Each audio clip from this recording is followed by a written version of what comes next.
If you grew up playing sports, you know how common it is to see younger siblings go on to surpass their older siblings in talent, regardless of what sport you were playing. Younger siblings may have it tougher in the moment because there's always a natural level of competition among siblings, and as kids, playing against an older sibling often means you're at a physical disadvantage, but in the long run, playing up against older players proves to be better for their development, and at the NBA level, we've seen quite a few examples of this lately. The most recent example was when the Ball brothers were at the peak of their popularity when Lonzo Ball was drafted number 2 overall in 2017, yet you would always hear both Lonzo and their dad LeVar say that the youngest brother LaMelo was going to end up being the best of the 3 sons, and lo and behold, LaMelo Ball is the one that went on to become an all-star. Seeing younger siblings of established NBA players get hyped up in the pre-draft process is nothing new, but sometimes this rationale doesn't actually apply, resulting in some huge swings and misses down the line. This brings us to today's video, where we will be discussing Cody Williams of the Utah Jazz, who might be the biggest reason why the younger sibling dilemma needs to be taken with a grain of salt, as he is the younger brother of Oklahoma City Thunder all-star Jaylen Williams, was a top 10 pick in last year's draft, but is currently having arguably the worst rookie season in NBA history. Today we're going to be going over everything that got us to this point, just how bad he truly is, and what his realistic outlook can be moving forward. Before we start though, it turns out a good amount of you watching right now aren't even subscribed to the channel, so if you enjoy the content, consider hitting the subscribe button, as not only does it help out a ton, but I'd also very much appreciate it. Now with that being said, let's begin. It's not the fault of Cody Williams that he came into the league with more hype than he probably deserved, but ultimately his production on the court has been absolutely inexcusable, and it may shift the mindset of entire front offices moving forward regarding how they project young talent. Looking at his older brother Jaylen Williams first, we see a player who needed more time to develop, but when he did pop, he showed off so many useful tools that reasonably projected to becoming a highly impactful NBA player. Jaylen played at Santa Clara in college in the mid-major West Coast Conference though, so even when he did pop, fewer people were paying attention to it. That, plus the fact that he spent 3 seasons there in college, he was an upperclassman when he declared, resulting in some hesitancies to propel him further up draft boards. The Thunder have never been a team that has shied away from the less popular talent in the draft, whether it be from a mid-major school or internationally,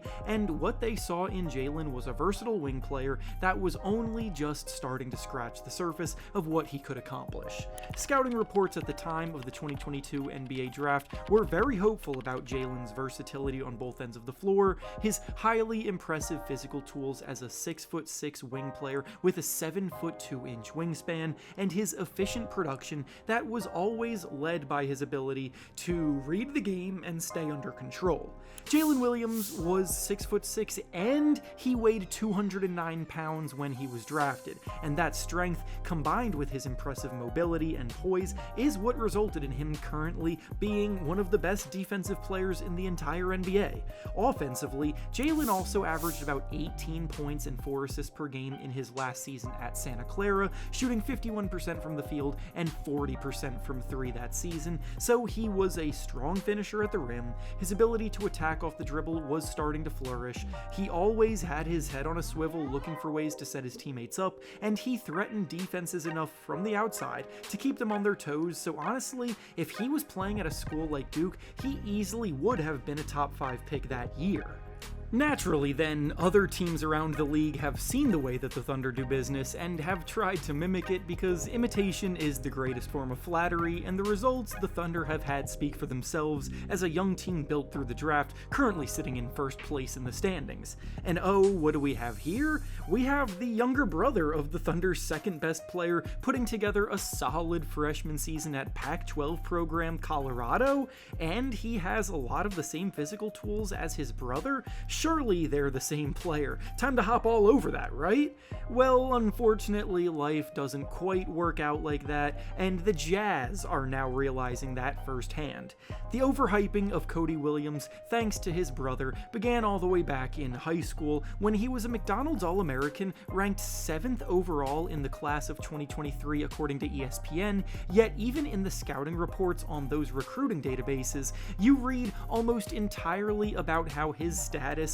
is based on what he hypothetically could be and not what he actually is. On the website 24/7 Sports, he was ranked number 4 overall in the class according to them, and their entire excerpt about him in the rankings talks about how his physical tools could help him become a useful defender, but he still has a long way to go, how his shooting touch is not reliable at all yet, and how he shot it poorly at the EYBL circuit, how he's too skinny and struggles to play through contact, and how he doesn't even play with consistently good energy on the floor. So I know hindsight is always 20/20 in situations like this, but the signs were literally always staring right at us in the face, and everyone continually ignored them because of his brother. During Cody's one season at Colorado last year, he had a year that objectively looked good enough on paper to buy into the upside narratives, but the film told a completely different story. He started the year hot, with some good games scoring the ball in the non-conference part of the schedule, and some solid early showings in the Pac-12 play,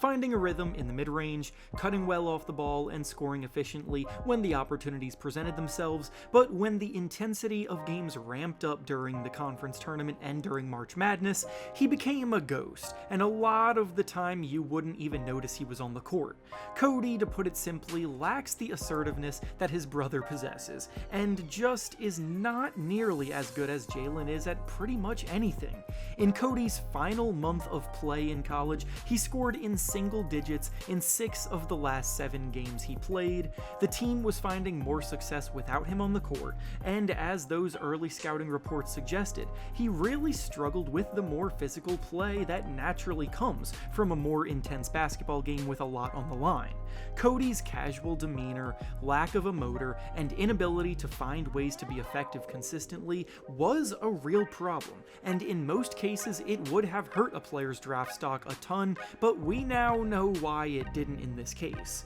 The fascination with Cody's physical tools was also incredibly overblown because one very important factor was ignored. Sure, he was an inch taller than his brother was, with a similarly impressive wingspan, but Cody at the time he was drafted weighed in at just 178 pounds, which is a whole 30 pounds lighter than what Jaylen Williams weighed when he was drafted. To be an elite defender at the next level, you need the size and length to pester the opposition, but you also need to be able to hold your own physically, because NBA guys are way bigger and faster than college players, and Cody was weaker and slower than his brother. Cody's jump shot, that also converted at a 41% rate from 3 in college, also tricked many into thinking that he was a great spot-up shooter, when the truth is that he did not even attempt 2 3-point shots per game, so the sample size was ridiculously small, and with his struggles shooting it in high school, he was the furthest thing from a proven shooter worth the benefit of the doubt. Despite all of this though, the Utah Jazz still took him 10th overall in the 2024 NBA draft, and we're about to get into what made the title of this video what it is.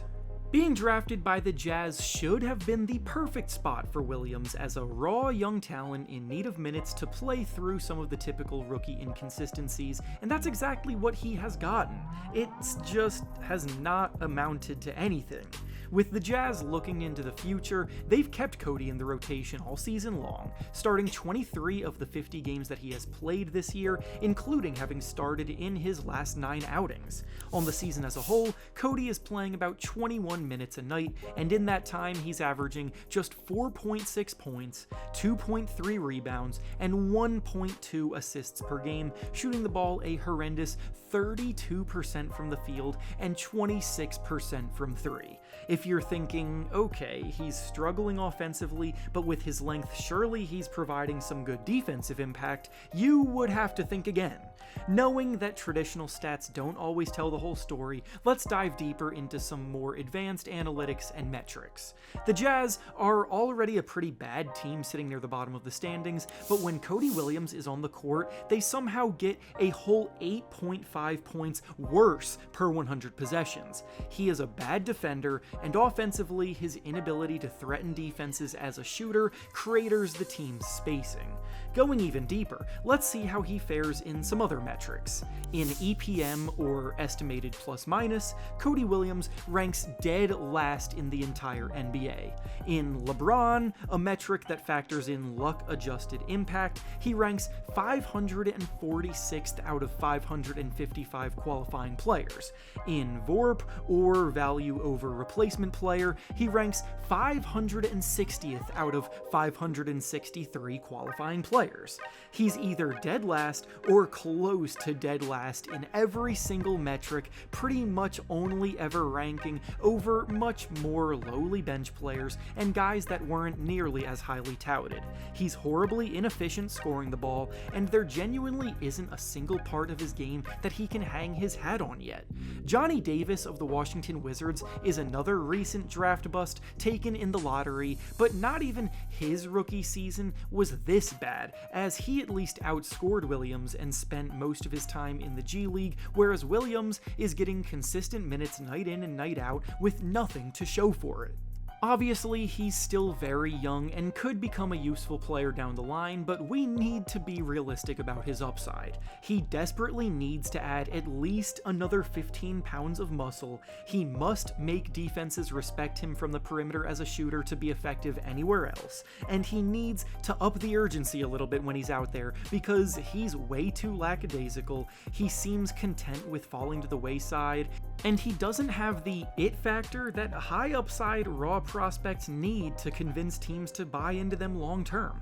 If his brother wasn't thriving in Oklahoma City right now, he likely wouldn't have been a second round pick, but because his name is Cody Williams and not Cody Johnson, he is unfortunately expected to produce how a top 10 pick is supposed to produce, and I just don't think he's going to ever be able to after what very well may be the worst rookie season in NBA history. And with that being said, that's all I have for you today. Make sure to like the video, subscribe to the channel, and comment down below what you think of Cody Williams and his future in the NBA. Thanks for watching, and I'll see you all next time.